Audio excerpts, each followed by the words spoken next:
Once upon a time, in the warm southern woods, there lived a clever little rabbit everyone called Br'er Rabbit. He was small, quick, and full of tricks. Br'er Rabbit was always finding ways to outsmart bigger animals, especially Br'er Fox and Br'er Bear, who were not so fond of his clever ways. One hot afternoon, Br'er Fox sat under a tree, fanning himself with his hat. He was angry because Br'er Rabbit had tricked him the week before, making him chase shadows instead of catching dinner. Br'er Fox said to himself that Br'er Rabbit is too smart for his own good. I need to teach him a lesson. Br'er Bear, who was nearby, nodded. Yes, we must catch him somehow, but how? Br'er Fox thought and thought until he got an idea. He gathered sticky tar and shaped it into a little figure that looked just like a person. He gave it a hat and even a pipe. There, Br'er Fox said proudly, we'll call it the Tar Baby. When Br'er Rabbit comes along, he'll stop and talk. If he touches it, he'll stick fast. Br'er Bear clapped his big paws. That's a fine plan. The next morning, Br'er Fox and Br'er Bear placed the Tar Baby by the side of the path where Br'er Rabbit usually hopped along. Then they hid behind the bushes and waited. Soon along came Br'er Rabbit, hopping happily and whistling a tune. He saw the Tar Baby standing there in the middle of the path. Br'er Rabbit tipped his hat politely and said, "Good morning to you. Mighty fine day, isn't it?" But of course, the Tar Baby said nothing. Br'er Rabbit tilted his head. Maybe you didn't hear me. He spoke louder. I said, "Good morning. Ain't you got no manners?"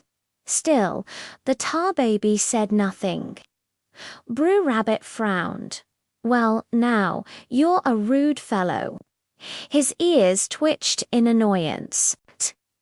"If you don't say good morning back, I might just give you a little tap on the nose."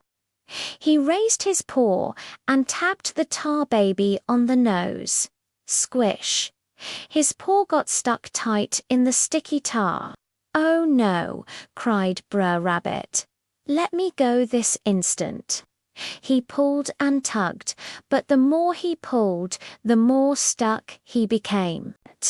"Why, if you don't let go, I'll hit you with my other paw," he shouted.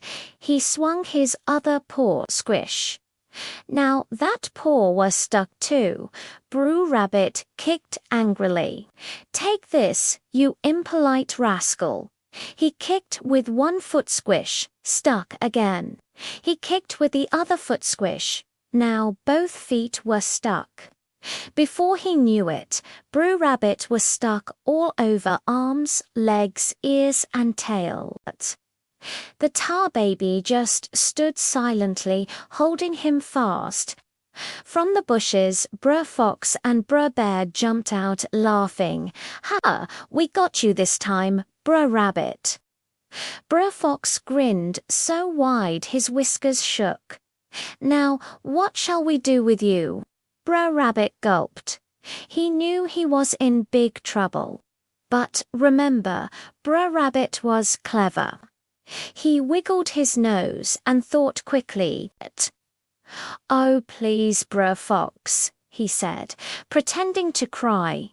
"You can do whatever you want with me. Roast me, hang me, roll me in the river. I won't complain." Br'er Fox leaned closer, curious. Is that so?"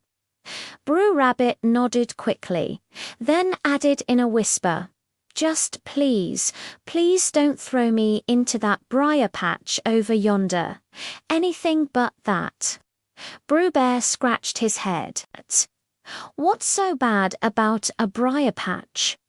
Br'er Fox chuckled. If that's what you fear most, Br'er Rabbit, then that's what we'll do. He grabbed the sticky tar baby with Br'er Rabbit stuck on it and tossed the whole thing into the thick, thorny briar patch. There was a rustle, a tumble, and a thump. For a moment, the woods were quiet. Then, from deep inside the briars, they heard laughter. Br'er Rabbit hopped out, free and cheerful, his fur a little ruffled, but not harmed. Thank you kindly, Br'er Fox. Thank you kindly, Brer, he shouted. You see, I was born and raised in the briar patch. That's my home sweet home. Br'er Fox and Brer gasped. They had been tricked again.